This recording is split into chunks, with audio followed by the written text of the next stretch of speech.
Nós vamos dar sequência aos trabalhos do Fórum, agora com o desenvolvimento do tema Telemedicina para ILPIs, case de Porto Alegre.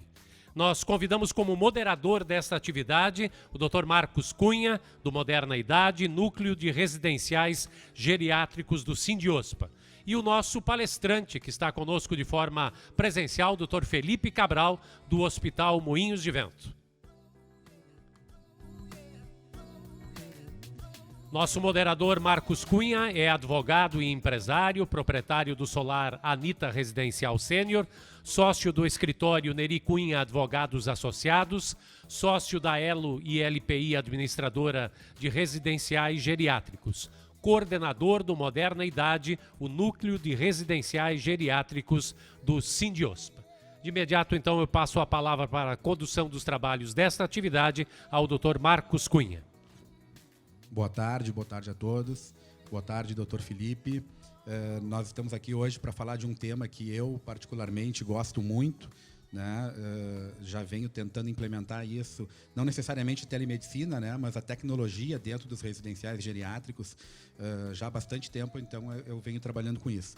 E o doutor Felipe, né? Eu vou ler o currículo dele, talvez a gente esgote o nosso tempo aqui, porque o currículo é extenso, mas vale a pena.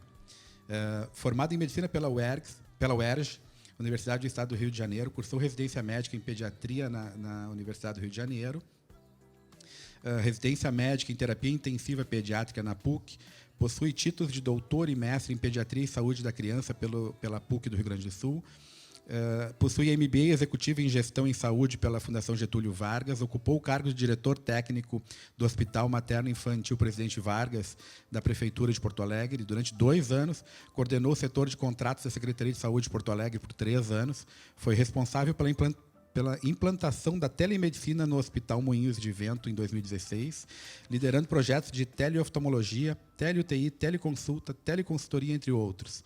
No momento, é gerente médico de saúde digital do Hospital Moinhos de Vento, que engloba a gestão da inovação da telemedicina, além de diretor de saúde digital da ABIX e coordenador do grupo de trabalho de telemedicina da ANAP. Então, doutor Felipe, né, a gente está aqui para falar de residenciais geriátricos, mas não necessariamente só disso, né? Eu acho que a tecnologia, a telemedicina tem aparecido e se mostrado cada vez mais. E a gente podia começar assim, eu queria entender como é que o senhor entrou nesse ramo, como é que a telemedicina começou, onde é que a gente pode encaixar isso. Eu vou lhe passar a palavra. Legal. Primeiro, obrigado pelo convite, é um prazer estar aqui conversando com vocês. Então, respondendo a sua pergunta, a telemedicina apareceu de surpresa na minha vida, né? Eu fui convidado para liderar um projeto de teleoftalmologia no Moinhos, e eu não era oftalmologista e não entendia muito de telemedicina, mas eu sabia fazer gestão de projeto. E eu sempre fui um cara muito inovador e meio inquieto, assim, eu não consigo ficar parado muito tempo, inclusive 40 minutos, e daqui a pouco eu vou ter que levantar. Eu não consigo ficar muito parado. E eu aceitei esse desafio. E a gente implantou, então, esse projeto de teleoftalmologia em 2016, então, há 6 anos atrás, quando a telemedicina não era regulada. Quer dizer, quando a gente tinha uma resolução antiga da telemedicina que não permitia teleconsulta, em tese. Era um projeto de pesquisa e a gente seguiu todos os passos da pesquisa que devem ser feitos. Então, primeiro a gente viu se a acurácia da foto do profissional não médico era igual ao do médico, depois se o diagnóstico era igual, e depois se o diagnóstico presencial e distância era igual. A gente provou que era. Só que, nesse meio do caminho, apareceu a pandemia. E muito da resistência que a gente tinha com a telemedicina naquela época, durante a pandemia, foi se quebrando, porque as pessoas precisavam sair da zona de conforto delas, os pacientes precisavam ser atendidos e os médicos precisavam atender. Então, a gente foi experimentando, os médicos foram experimentando a telemedicina e toda aquela resistência que a gente tinha antes, a gente passou a não ter mais. E agora, assim, semana passada, então é bem fresco, saiu a resolução do Conselho Federal de Medicina, então, a 1314, se não me engano, permitindo a teleconsulta.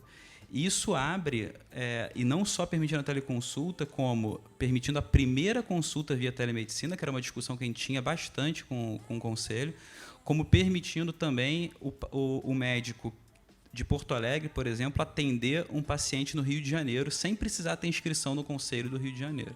O que também é muito importante, não fazia muito sentido a gente ter uma territorialidade se a gente está falando de uma tecnologia que eu posso atender paciente em qualquer lugar, né?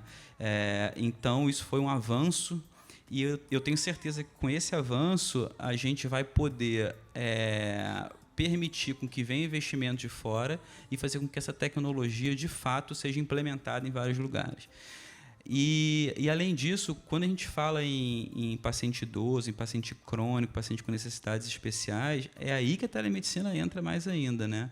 É aí que a gente pode apoiar à distância, a gente pode falar um pouco mais sobre isso depois, mas com diversos recursos de médico especialista, exame à beira do leito, guiado e acompanhado pelo profissional de saúde. Então, a gente tem um caminho enorme para seguir a esse respeito.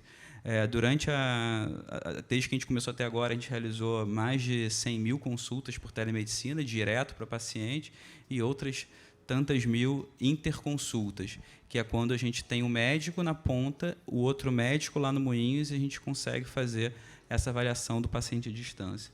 Então, acho que a riqueza, Marcos, da gente incluir a tecnologia dentro do nosso atendimento só gera maior qualidade, melhora a relação médico-paciente. Inclusive, se você for olhar a resolução do CFM, eu sou um dos poucos que leu aqueles considerandos, né? Aqueles considerandos mostram o que a pessoa que escreveu, qual é o sentimento que ele estava naquela hora. E ele fala, considerando que a telemedicina é usada para melhorar a relação médico-paciente. Então, acho que é isso que a gente tem que fazer. Durante a pandemia, por exemplo, a gente estava conversando ali embaixo, né?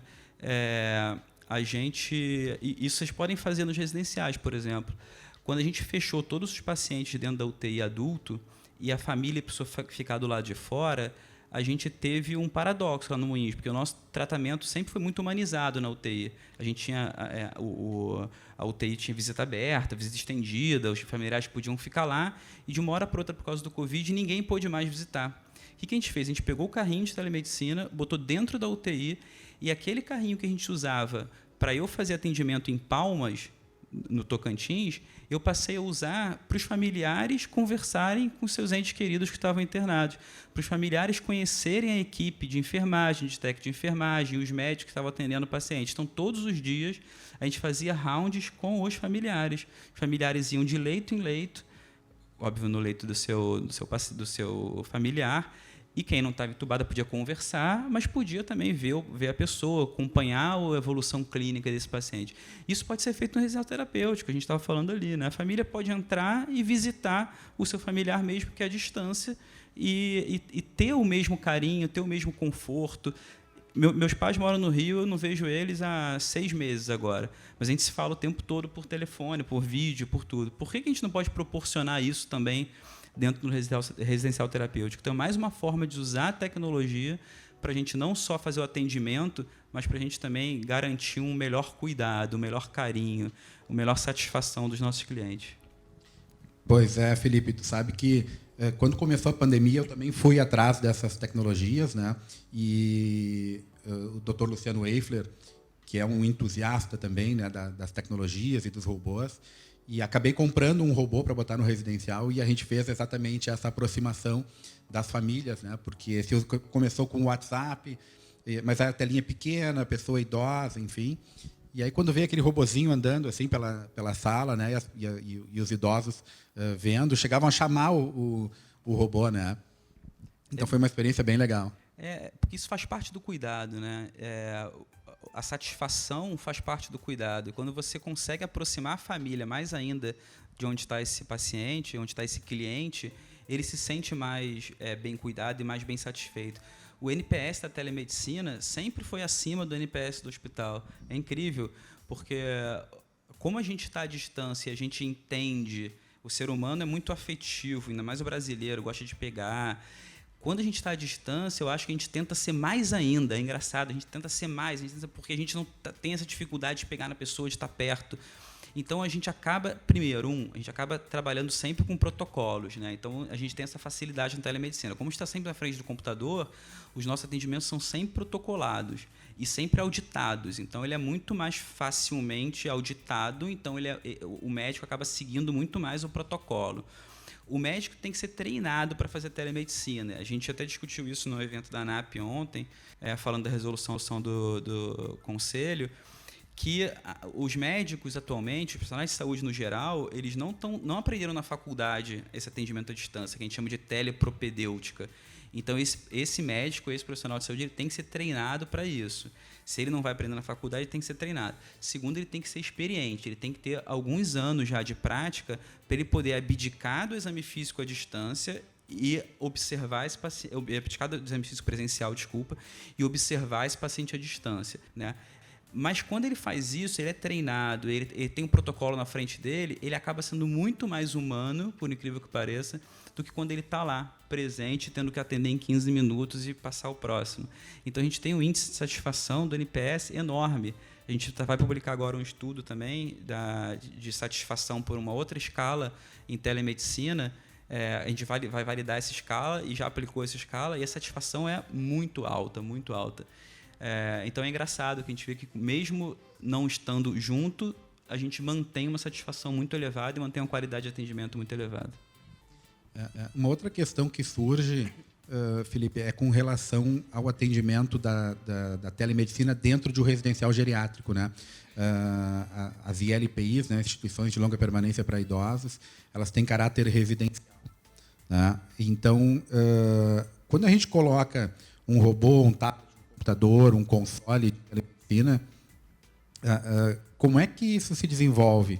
A gente precisa ter um profissional atendendo na outra ponta, porque as ILPs não são obrigadas a terem médicos nem enfermeiros, né? Se coloca esse tipo de profissional para ter um melhor atendimento. E a gente conseguiria ter a telemedicina, esse atendimento no residencial? Ótima pergunta. Então, quando a gente começou lá atrás, em 2016, o atendimento direto para o paciente não era permitido ainda. Na pandemia, ele foi permitido em caráter emergencial até a findada da pandemia. Agora, o CFM liberou a nova resolução que permite o atendimento presencial médico-paciente sem ter outro profissional de saúde intermediando o atendimento. Então, a primeira resposta é sim. Quando eu falo de outras especialidades, tem algumas outras que já estão mais evoluídas. A psicologia, por exemplo, já aprova isso há bastante tempo. Só que está saindo um projeto de lei agora, que foi aprovado na Câmara e está indo para o Senado, e esse projeto de lei é mais extenso, que ele é sobre telesaúde, e ele também permite, no geral, então, o guarda-chuva, né? O telesaúde é um guarda-chuva onde lá dentro tem a telemedicina, a teleenfermagem, a telefarmácia, a telepsicologia, enfim. E ele permite, como um todo, o atendimento à distância. Então, publicado essa lei, que tá indo para o Senado agora, e muito provavelmente vai ser publicada, a gente vai ter uma tranquilidade jurídica para fazer qualquer tipo de atendimento à distância. Então, sim, vai poder fazer. E isso faz com que você possa centralizar. A gente está falando acho que o Marcos está falando de custo, né? Eu peguei um pouquinho da palestra dele um pouco antes, né? Então, que você pode centralizar o cuidado em um único local e desse local disparar para várias clínicas de longa permanência. E claro que isso faz com que você barateie, não porque você vai pagar menos para o médico ou porque você vai pagar menos, porque eu acho que esse não é o que importa. É que só o fato do cara se deslocar para um lugar para o outro, só o fato de você estar com ele lá presente, faz com que isso encareça. Se ele está sentado no lugar, ele consegue acompanhar, por exemplo, na oftalmologia, o médico fica sentado e ele acompanha 2 consultórios remotos ao mesmo tempo. Então, coisa que ele fazia presencial só em um, com a tecnologia ele consegue deslogar, ver um paciente aqui, desloga e ver o outro. Com uma satisfação muito alta também. Então, eu consigo, com uma pessoa, atender várias clínicas de longa permanência, fazer um cuidado, mais uma vez, protocolar. E, além disso, a gente estava falando um pouco antes também, fazer uma educação no cuidador que está lá, né? Então, assim, uma das partes interessantes do processo da telemedicina, pelo menos do Moinhos, é que a gente também apoia no desenvolvimento de protocolos, a gente apoia no cuidado, na educação de quem está ali, seja um técnico de enfermagem, seja um cuidador, seja um enfermeiro. A gente apoia nessa qualidade dele e depois fica por trás, faz o primeiro atendimento e mantém aquela educação continuada. Fica por trás apoiando com qualquer dúvida on time. Então, aconteceu alguma coisa, aconteceu uma intercorrência, mesmo capacitado, ele precisa da nossa ajuda, ele entra em contato e a gente ajuda. Então, isso a gente consegue fazer à distância e a gente consegue reduzir o custo porque a gente consegue estar em vários lugares ao mesmo tempo. Isso, a gente chegou a fazer um projeto piloto, né? Fizemos um experimento ali no residencial, e o que deu para perceber é que mesmo nós tendo médicos, né, atendendo um médico no residencial, essa troca de experiência, né, do médico do residencial com o pessoal que está na outra ponta é bastante importante, né, porque volta e meia é necessário que se tenha a opinião de um especialista, alguma coisa. Eu acho que isso também facilitaria e traria bastante benefícios para os residenciais, né? O projeto foi legal, a gente fez lá no Solar Anita e no Caso de Belém. Tem duas coisas aí, né? Eu sou intensivista pediátrico. Quando eu estou de plantão sozinho, é um plantão. Outro plantão é um plantão completamente diferente, mais tranquilo, que eu posso trocar opiniões sobre o paciente. Então, quando a gente está apoiando à distância, por mais que a gente esteja numa interconsulta, por exemplo, é uma troca de conhecimento entre os profissionais, te dá a tranquilidade de que você está fazendo aquilo realmente correto. Então, normalmente, também o NPS desses profissionais são altíssimos. A gente tem esse projeto da telemedicina e UTI pediátrica. Para você ter uma ideia, com uma tecnologia leve, que é a gente passar round na UTI pediátrica de Belém, por exemplo, não, de Palmas, desculpa, a gente reduziu a mortalidade em 50%. 50%. Qual é o medicamento que a gente consegue reduzir a mortalidade em 50%? E é uma tecnologia leve, é botar um carrinho de telemedicina lá e discutir o caso com outro colega. Não é porque ele sabe mais ou porque ele sabe menos, é que a gente está compartilhando o cuidado. Então, só o fato de você compartilhar o cuidado já faz com que você agregue uma qualidade muito grande para o seu serviço. Isso eu não tenho dúvida nenhuma. O outro é você ter acesso aos especialistas, né? Eu preciso uma avaliação do neurologista. Bom, se você está no residencial, você tem duas opções básicas, né? Ou você desloca um neurologista para ir lá atender, e aí eu não sei quanto é que você vai pagar para isso, ou você pega o paciente, mobiliza ele todo para ir ser atendido em algum lugar. Imagino que sejam essas duas possibilidades. Agora não, agora a gente tem uma terceira possibilidade extremamente viável, que é, com a tecnologia, você levar o neurologista à distância. O cara vai estar no consultório dele, entre um paciente e outro, ele vai ter uma consulta de telemedicina e ele vai atender como se ele estivesse no consultório dele. O que é super normal. Eu tenho hoje mais de 200 médicos cadastrados na plataforma de telemedicina do Moinhos, atendendo o paciente à distância. Então, a gente pode estar num residencial terapia. A gente teve, inclusive, né? A gente fez, acho que atendi 2 atendimentos de especialistas lá. E outra coisa que a gente pode fazer, sem deslocar, são alguns exames, por exemplo, de imagem. A ecografia, por exemplo, durante a pandemia a gente fez isso. A gente botou uma ecografia no carro, botou radiologista, técnico de enfermagem, e a gente foi atender pacientes que não conseguiam se deslocar no hospital. Então, o que a gente está fazendo? Cara, não precisa desmobilizar todo o aparato que está dentro do residencial, dependendo da complexidade do paciente, da complexidade do residencial, para ir para um hospital só para fazer uma ecografia e para depois voltar para lá. Deixa que eu vou, é mais fácil, mais barato, mais simples para todo mundo. Então, mais uma vez, a tecnologia mostrando a evolução, né? E no caso desse piloto que a gente fez, foi legal porque teve uma interação muito grande, não só dos médicos, né, como da equipe da enfermagem também.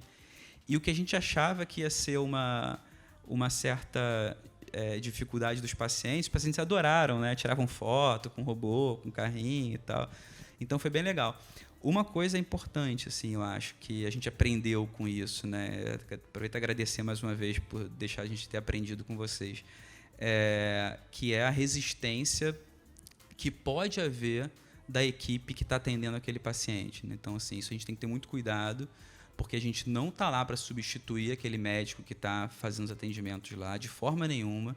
A gente está lá para compartilhar o cuidado, para agregar qualidade, agregar protocolos e melhorar o paciente dele, e ajudar ele no que precisa, no que não, a conduta é dele.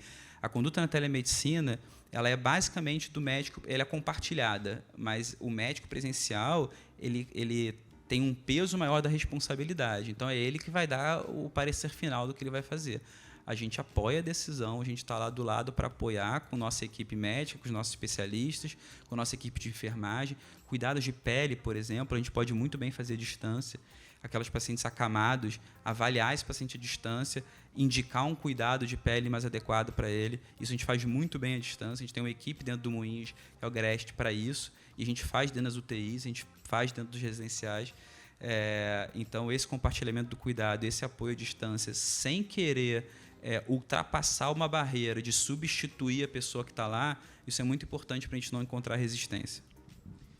Sabe que nós, quando pensamos nisso e tratamos desse projeto, né, uma das dúvidas que algumas casas tiveram e pensaram foi justamente a resistência do médico de ser substituído, né? E, na verdade, muito pelo contrário que se mostrou, né, esse projeto.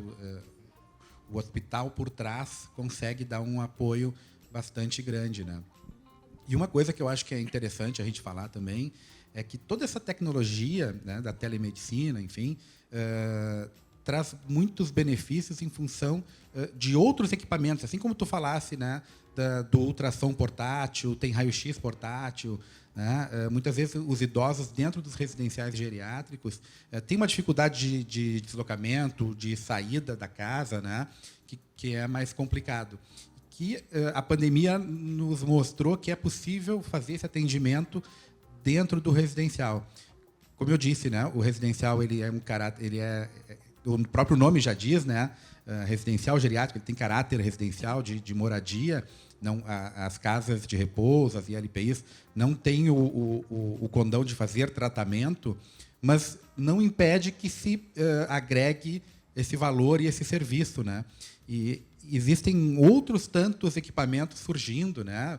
Os wearables, os vestíveis que se chamam, né? Relógios, enfim, aparelhos que medem pressão, temperatura, oximetria, mandam tudo para a nuvem, né? Eu queria que falasse um pouco sobre isso.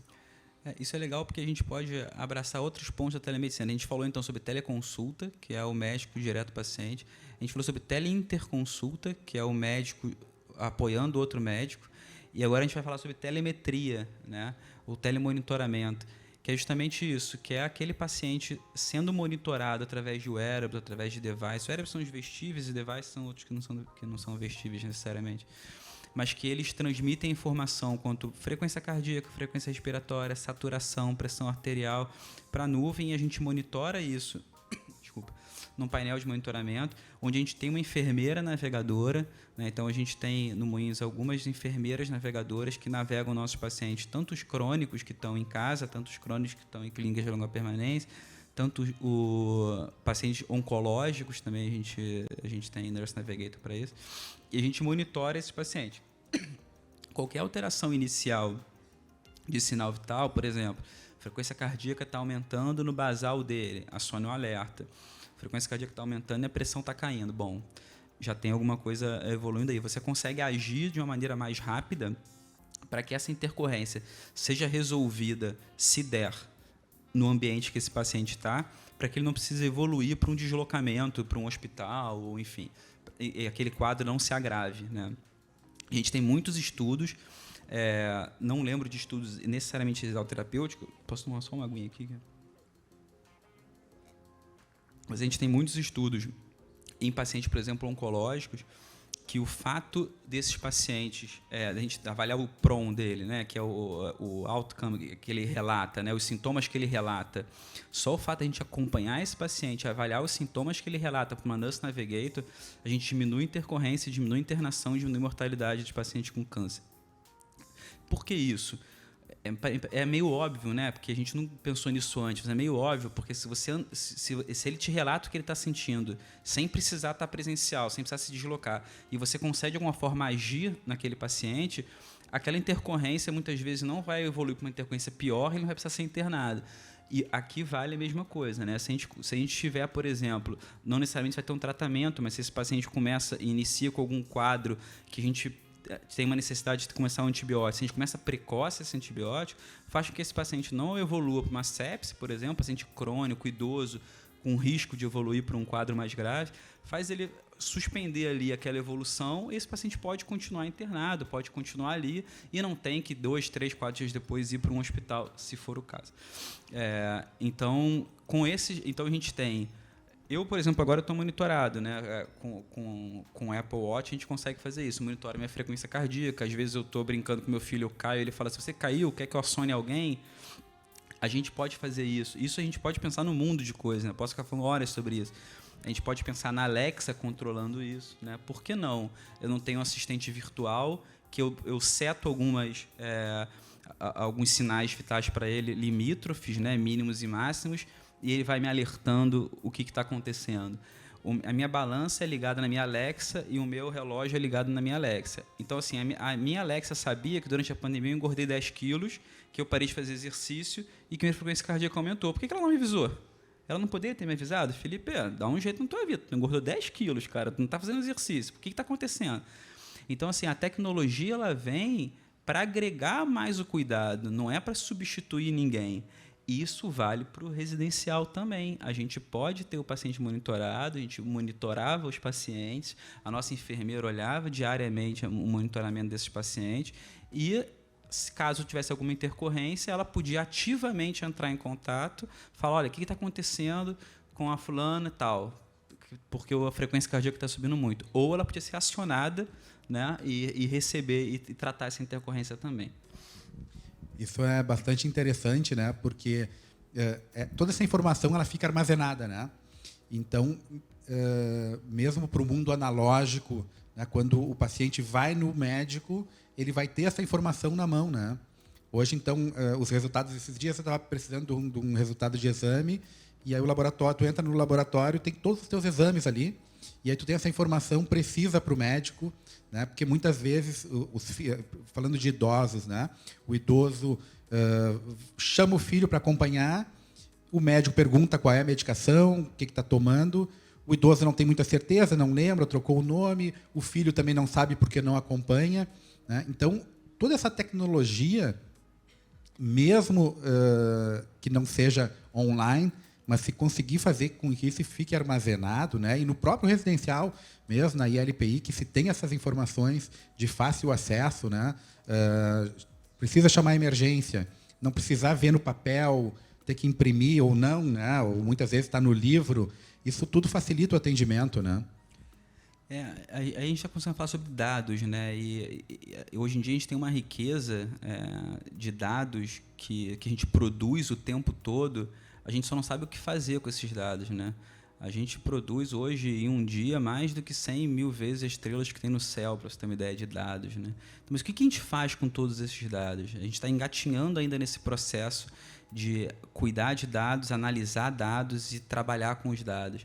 Mas isso é super rico, né? Porque cada um tem... É claro que a gente tem o normal e o anormal, mas cada um tem o seu basal. Se você souber qual é o seu basal, é muito fácil você conseguir saber se alguma coisa está acontecendo. Se você está correndo, sua frequência cardíaca sobe, sua pressão sobe. Se você está em repouso, não era para acontecer isso. Por que você está num basal maior? Aí, falando no paciente agora, por que ele está num basal maior de frequência cardíaca? Será que ele já não está com uma sepse? Mas se eu não souber o basal dele, eu não tenho como saber isso. Então, assim, essa riqueza de dados que a gente tem e o fato de trabalhar com esse dado, gerando inteligência artificial. E quando eu falo isso, não está muito longe da gente, não. A gente está muito perto da gente. Isso está chegando muito rápido. E eu acho que... Tem uma frase que eu gosto do Alvin Toffler, que é um futurista norte-americano e escritor, eu sugiro que leiam os livros dele, que ele fala assim: o analfabeto do século XXI não vai ser aquele que não sabe ler ou escrever, mas vai ser aquele que não sabe desaprender para então aprender novamente, né? Então, as coisas estão vindo muito rápido. E a gente tem que se dar conta disso. Mas isso não é só...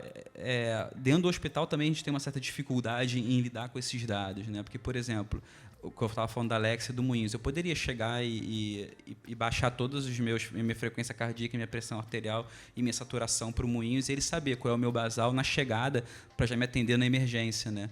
Então, assim, a gente não faz. A gente tem projeto para fazer, mas a gente não faz ainda.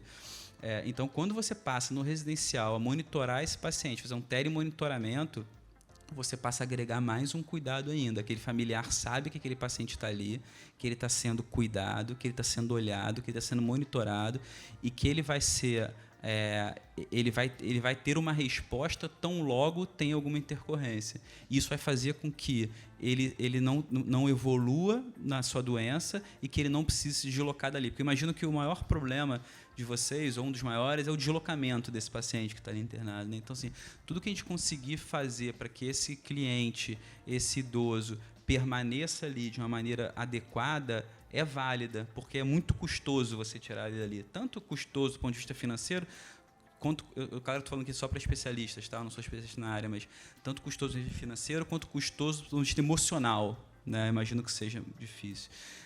Então, tudo que a gente consegue fazer para isso, seria ideal a gente agregar no cuidado. E ainda sem falar no risco da hospitalização, né? Porque o idoso frágil em hospital, quanto menos tempo ficar, melhor, né? E com relação a todas essas informações, né, me parece também que de certa forma não, com certeza, ela na telemedicina, para dar segurança ao médico, essas informações também são bastante importantes, né? Porque ele vai ter todo isso, não só o que o paciente está passando, né? Ou que o residencial passou, mas vai ter de forma técnica, né? Todos os dados ali, sinais vitais, enfim, eu acho que isso também vai agregar bastante, né? Você dá uma continuidade do cuidado, né? Porque você não está só cuidando dele pontualmente naquele momento que você avaliou o paciente. Você está vendo todos os sinais vitais no monitoramento desse paciente no histórico do tempo. Você está conseguindo ver todos os atendimentos que ele fez. Você consegue ver de maneira clara as medicações que ele usa. Então, assim, a digitalização dessa jornada é super importante para a melhoria do cuidado também. Você não é pontual. Por exemplo, o neurologista que foi avaliar um paciente lá, ele sabia de todos os históricos dele, de frequência cardíaca, da pressão arterial, se esse paciente estava hipertenso ou não, no momento que ele fez a intercorrência. E aí ele pode fazer uma análise mais técnica e mais adequada do que está acontecendo. Pô, se ele estava hipertenso no momento, teve uma dor de cabeça, agora está assim, será que ele não fez o AVC? Mas a gente sabia, porque a gente estava monitorando. Se a gente não tivesse, a gente não ia saber, ou a gente ia saber menos, né? Então, dá uma segurança maior para quem está, não só para quem está à distância, para quem está presencial também. Porque ele vai lá, se o médico for presencial uma vez por semana, ele vai estar lá, vai ter todo o monitoramento desse paciente feito pela enfermeira, vai ter todas as intercorrências que ele fez anotadas no prontuário eletrônico, e ele vai poder ajudar esse paciente muito melhor, né? Vai poder tratar ele, ter um cuidado com ele muito melhor. E acho que a família se sente mais segura também nesse caso. Eu tenho, que a gente percebe, assim, a família fica muito mais tranquila e a entrega que o residencial faz, né, para a família é bastante importante, né, porque tu consegue mostrar um acompanhamento mais próximo, né, enquanto que na forma analógica, enfim, escrita, né, ninguém para mostrar um livro de evolução, enfim, tem que marcar. Hoje não, a gente consegue imprimir um relatório, enviar um relatório por WhatsApp, por e-mail, e as famílias ficam mais tranquilas, né? E quando sabe que tem esse atendimento no residencial de fácil acesso, né? E com um custo, eu não sei se a gente vai ter tempo aqui para falar de custo, enfim, mas também não é um custo absurdo, né? Muito pelo contrário, eu acho que se ganha muito com isso, né? Não é porque eu ganho na logística, né? Porque o meu profissional está lá, ele não precisa se deslocar, ele está parado, então certamente o custo é menor do que quem está aí, não porque eu pago menos ou porque eu pago mais, mas é porque ele não precisa se deslocar. Então, o tempo que ele se desloca, ele perde 3 consultas que ele faz, né? Ele tem que ir lá e tem que sair. E uma coisa legal que a gente estava falando ali embaixo, que eu acho legal para falar para o pessoal também, é a forma de você expandir os seus cuidados para além dos seus muros, né? Com a tecnologia. Pensar também nisso quando a gente for trabalhar nos residenciais. Aí eu vou dar mais um exemplo da UTI. Na época do Covid, a gente dobrou o número de leitos da UTI do Moinhos. Acho que a gente foi a 100 e poucos leitos. Eu tinha mais de 200 leitos fora do Moinhos. Eu acompanhava mais de 200 leitos espalhados pelo Brasil. Então, assim, eu não precisei... Claro que eu expandi fisicamente a minha UTI, mas eu tenho um limite. Quando eu cheguei nesse limite, eu expandi a distância. Então, tudo bem, eu não posso ser o paciente aqui, mas eu ajudo todas as outras UTIs do país.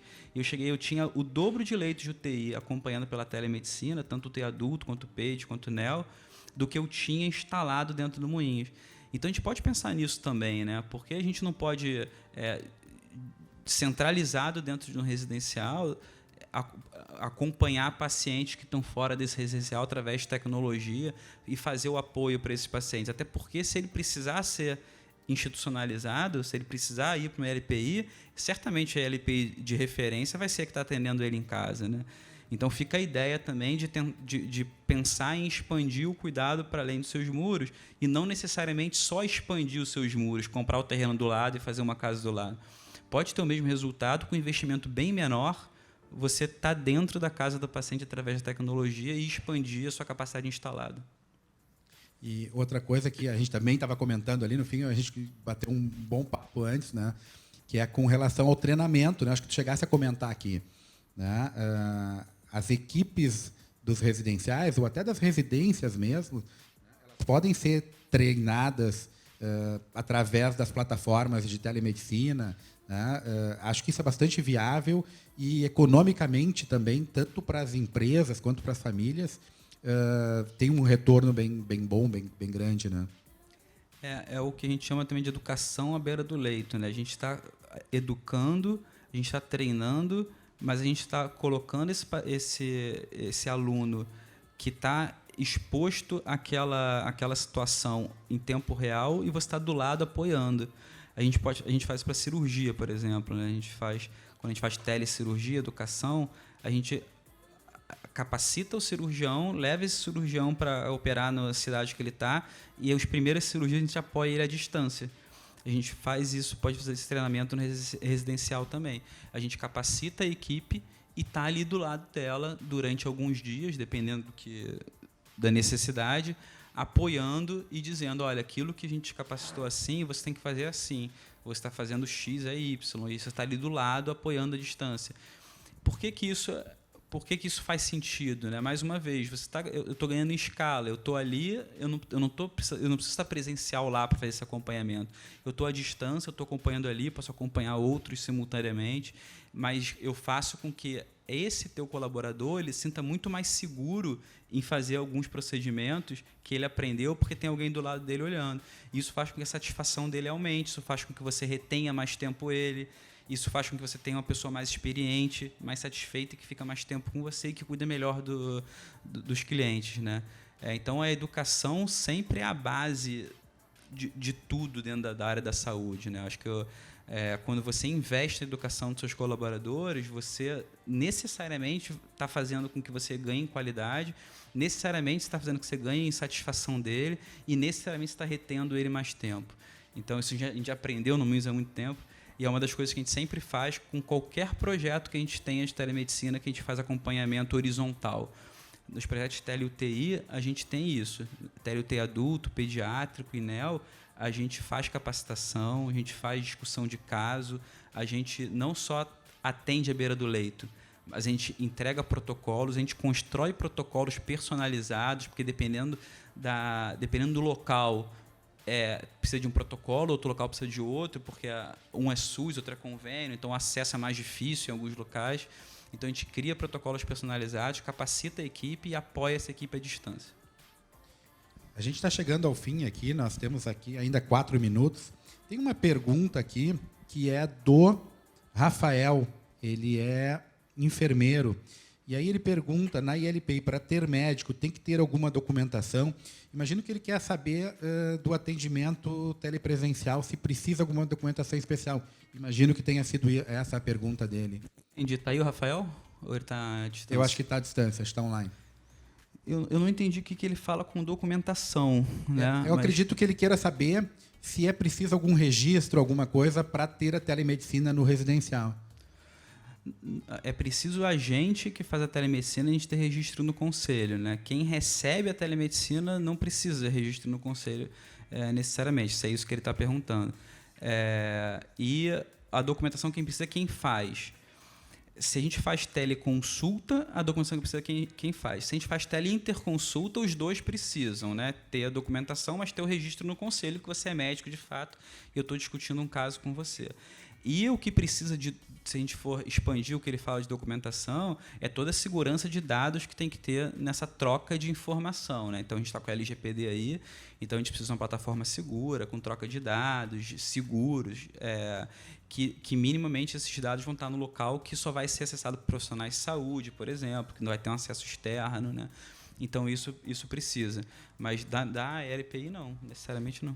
Me parece, né, que na ILPI, como eu comentei, né, que tem um caráter residencial, é como se fosse uma chamada. Hoje, né, os planos de saúde disponibilizam, né, essas chamadas. Seria o mesmo modelo, né? Que o paciente está chamando de casa, ele está chamando do residencial dele, que ele mora, enfim. Funciona igual. De casa a gente não precisa ter acesso a um computador ou celular com acesso à internet, que a gente conecta a nossa plataforma e solicita atendimento. É claro que na LPI a gente faz um contrato, monta o acesso lá, leva o kart ou leva o robô, que nem a gente levou lá para de vocês, o kart ou o robô. É uma estrutura um pouquinho mais elaborada, porque são pacientes que necessariamente precisam de um cuidado nosso um pouquinho maior. Talvez só uma câmera de celular não nos ajudasse tanto. Mas poderia, assim, na crise, foi o que a gente fez na pandemia, quando a gente foi para as UTIs, era crise. Vai com o celular mesmo, a gente avalia e a gente resolve o problema. Agora, o ideal é que a gente tenha uma estrutura um pouco melhor. Doutor Felipe, nosso tempo está estourando. Eu queria lhe agradecer, dizer que foi um prazer ter conversado, né? É um assunto bastante interessante, né? Que chama bastante atenção e que cada vez mais vai estar presente nas nossas discussões, né? A tecnologia está aí e, com certeza, as ILPIs não podem ficar de fora. Doutor Felipe, muito obrigado. Eu lhe passo a palavra para as considerações finais. Não, eu queria agradecer também e queria me colocar à disposição para quem quiser conhecer nossos projetos, quem quiser falar comigo, tirar alguma dúvida, enfim. E que a gente talvez saia daqui com a mente um pouco aberta, né? A gente pode pensar um pouco diferente, a gente pode fazer coisas diferentes. E é difícil porque a gente vive um dia a dia muito batido, é difícil a gente parar para ouvir uma coisa diferente e falar, pô, eu posso fazer diferente. Mas o meu dia a dia é pensar diferente. Então, se alguém precisar de ajuda, eu fico à disposição. Muito obrigado. Nossos agradecimentos a Felipe Cabral e Marcos Cunha por suas participações no nosso fórum.